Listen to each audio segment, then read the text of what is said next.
They've named this magnificent bird barbed wire owl here at Liberty Wildlife in Phoenix. In this video, you can see a team of specialized veterinarians gently bandaging its injured wing. Just a few hours ago, this was the fate of barbed wire owl, trapped in a wire fence along the Beeline Highway near Shea Boulevard.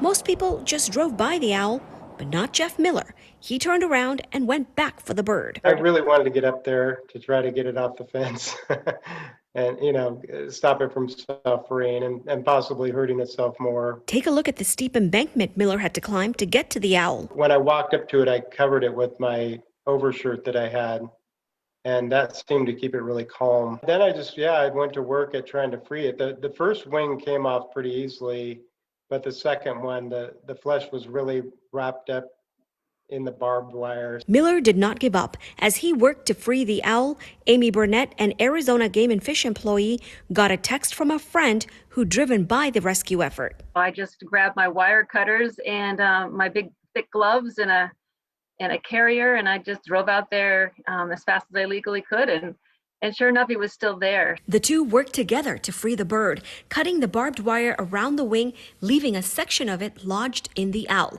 Then Amy, who has experience saving dozens of owls, drove the bird to Liberty Wildlife, where a medical team immediately got to work. Luckily, we didn't see any breaks to the wings and anywhere else, so it looks healthy everywhere else. Barbed wire owl is now recovering in the Liberty Wildlife ICU along with other distressed animals.